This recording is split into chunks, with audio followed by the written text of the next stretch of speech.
ខ្ញុំប្រកាសណាសូមឱកាសដើម្បីបានអាននៅសុតន្តបិដកអង្គតរនិកាយសត្តកនិបាតត្រង់ចនវៈសូមញាតិញោមបរិស័ទទាំងឡាយត្រង់ស្ដាប់ខ្ញុំបានស្ដាប់មកយ៉ាងនេះសម័យមួយព្រះដ៏មានព្រះភិក្ខគង់នៅក្នុងវត្តចេតពុនរបស់អនាថបណ្ឌិកសេដ្ឋីចិត្តក្រុងសាវត្ថីព្រះដ៏មានព្រះភិក្ខទ្រង់ហៅ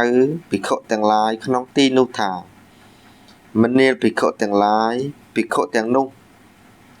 ឆ្លើយតបព្រះពុទ្ធដីកានៃព្រះមានព្រះភិក្ខថាបបិទ្ធព្រះអង្គដ៏ចម្រើន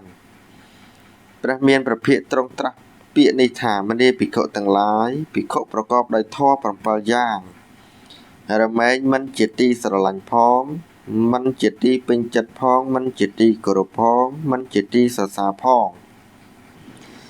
របស់ប្រមចារីទាំងឡាយ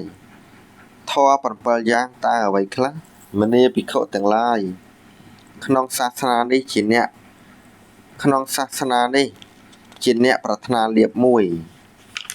ប្រាថ្នាសក្ការៈមួយមិនចង់ឲ្យគេមើលងាយខ្លួនមួយមិនខ្មាស់បាបមួយមិនខ្លាចបាបមួយប្រាថ្នាអាក្រក់មួយឃើញខុសមួយ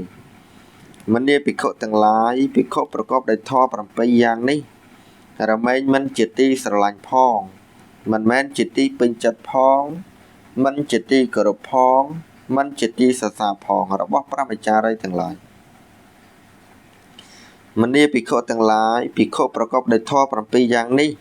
រមែងជាទីស្រឡាញ់ផងជាទីពេញចិត្តផងជាទីគោរពផងជាទីសរសើរផងរបស់ប្រមចារីទាំងឡាយមនាលភិក្ខុទាំងឡាយភិក្ខុប្រកបដោយធម៌7យ៉ាងរមែងមិនជាទីស្រឡាញ់ផង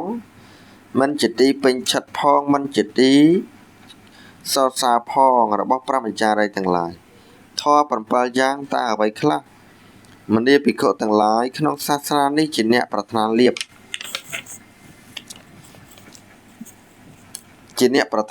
មួយមិនចង់ឲ្យគេមើលងាយខ្លួនមួយមិនខ្មាស់បាបមួយមិនខ្លាចបាបមួយមានសេចក្តីច្រណែនមួយមានសេចក្តីកំណាញ់មួយមនាលភិក្ខុទាំងឡាយភិក្ខុប្រកបដោយធម៌7យ៉ាងនេះរមែងមិនជាទីស្រឡាញ់ផងមិនជាទីពេញចិត្តផង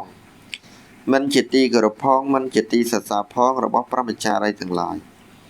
មនាលភិក្ខុទាំងឡាយភិក្ខុប្រកបដោយធម៌7យ៉ាងនេះរមែងជាទីស្រឡាញ់ផងជាទីពេញចិត្តផងជាទីគោរពផងជាទីសរសើរផងរបស់ប្រមចារីទាំងឡាយធម៌7យ៉ាងតើអ្វីខ្លះមនាលភិក្ខុទាំងឡាយភិក្ខុក្នុងសាសនានេះជាអ្នកមិនប្រថ្នាលៀបមួយមិនប្រាថ្នាសក្ការៈមួយមិនប្រាថ្នាចង់ឲ្យគេមើលងាយខ្លួនមួយជាអ្នកខ្លាចបាបមួយខ្មាស់បាបមួយមិនមានសេចក្តីច្រណែនមួយមិនមានសេចក្តីកំណាញ់មួយមនាលភិក្ខុទាំងឡាយភិក្ខុប្រកបដោយធម៌7យ៉ាងនេះរមែងជាទីស្រឡាញ់ផងជាទីពេញចិត្តផងជាទីគោរពផងជាទីសរសើរផងរបស់ប្រមចារីទាំងឡាយ